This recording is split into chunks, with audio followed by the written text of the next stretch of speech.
तमाम fertility consultant 4 चीज़ें पूरी करते हैं। ट्यूबें खुली होनी चाहिए, एंडोमेट्रियम मुकम्मल तौर पे तैयार होनी चाहिए, अंडे अच्छे से बन रहे होने चाहिए और मियाँ का स्पर्म पूरा होना चाहिए और बच्चेदानी का मुंह खुला होना चाहिए।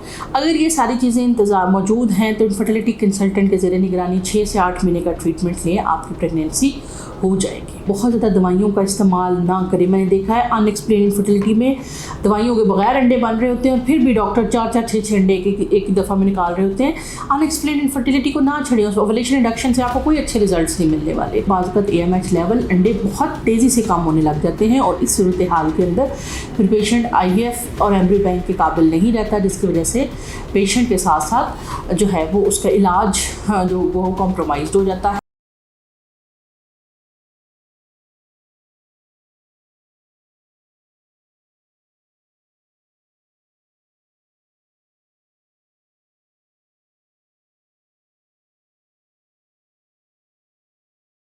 अस्सलाम वालेकुम, मैं हूं डॉक्टर नाइला, कंसल्टेंट गायनेकोलॉजिस्ट और इनफर्टिलिटी स्पेशलिस्ट गायनी सॉल्यूशन के फोरम से।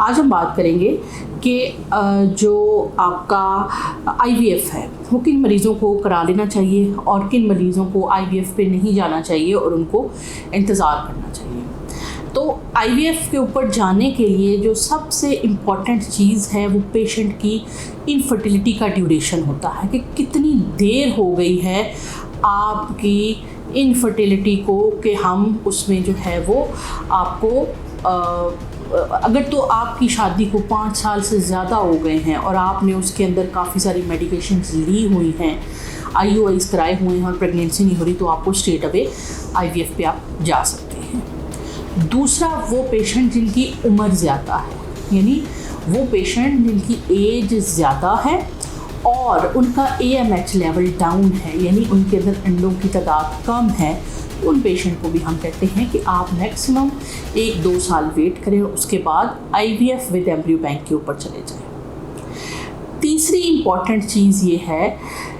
कि क्या मरीज़ के अंदर जो है वो फैक्टर ट्रीटेबल है। जैसे फॉर एग्ज़ाम्पल, अगर आपकी ट्यूबें बंद हैं या ट्यूब्स में ब्लॉकेज है या हस्बैंड का फैक्टर है और या जो है वो फीमेल के एग नहीं बन रहे और वो इलाज से बेहतर हो सकते हैं, अभी इलाज की गुंजाइश मौजूद है, आपने फर्टिलिटी स्पेशलिस्ट को नहीं दिखाया हुआ, तो उस सूरत हाल के अंदर हम अपने मरीज़ को साल 1 का टाइम ज़रूर देते हैं, क्योंकि तमाम फर्टिलिटी कंसल्टेंट 4 चीज़ें पूरी करते हैं। ट्यूबें खुली होनी चाहिए, एंडोमेट्रियम मुकम्मल तौर पे तैयार होनी चाहिए, अंडे अच्छे से बन रहे होने चाहिए और मियाँ का स्पर्म पूरा होना चाहिए और बच्चेदानी का मुंह खुला होना चाहिए।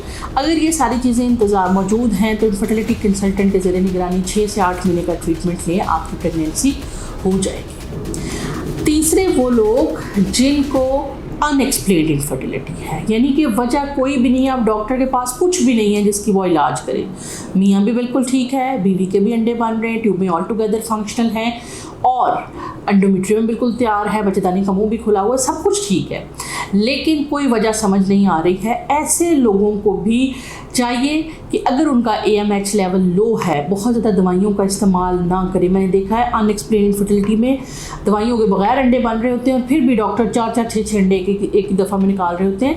अनएक्सप्लेन इनफर्टिलिटी को ना छड़ें, उस ओवुलेशन इंडक्शन से आपको कोई अच्छे रिजल्ट्स नहीं मिलने वाले।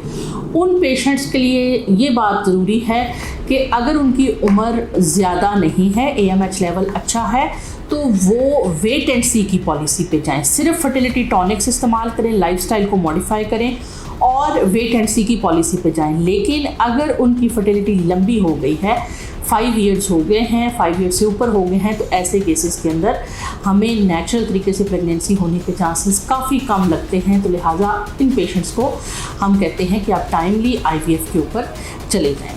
लिहाजा हर वो पेशेंट जिसका AMH लो हो गया हो, उम्र की वजह से, किसी ऑटोइम्यून डिजीज़ की वजह से, बहुत ज़्यादा अंडे की दवाइयाँ इस्तेमाल करने की वजह से या स्ट्रेस लाइफस्टाइल की वजह से, तो उस पेशेंट्स को हम कहते हैं कि आप वेट एंड सी ना करें। बाज़ AMH लेवल अंडे बहुत तेज़ी से कम होने लग जाते हैं और इस सूरत हाल के अंदर फिर पेशेंट IVF और एम्ब्रियो बैंक के काबिल नहीं रहता, जिसकी वजह से पेशेंट के साथ साथ जो है वो उसका इलाज जो वो कॉम्प्रोमाइज़ हो जाता है। तो लिहाजा ये फ़ैसला कब करना है, ये आप अपने फर्टिलिटी कंसल्टेंट के साथ जाएँ, उसके साथ डिस्कस करें चीज़ें। ऐसा नहीं होता कि डॉक्टर अपने तजर्बे के साथ आपको गाइड कर सकता है, लेकिन आप उसको अपना प्रीवियस ट्रीटमेंट से आप उसे बता सकते हैं, प्रॉपर अपनी हिस्ट्री देके कि हमने कितना को प्रॉपर ट्रीटमेंट करवाया हुआ है और अब हम जो है वो कि क्या हमारा डॉक्टर के साथ मिल के एक प्लान वे आउट करें। और अगर वो प्लान आपकी प्रॉपर हिस्ट्री एग्जामिनेशन के ऊपर बेस करता है तो डेफिनेटली उससे आपकी प्रेगनेंसी भी होगी और आपको एक हेल्दी बच्चा भी मिलेगा। मिलते हैं इंशाल्लाह नेक्स्ट किसी वीडियो में, तब तक के लिए अल्लाह हाफ़िज़।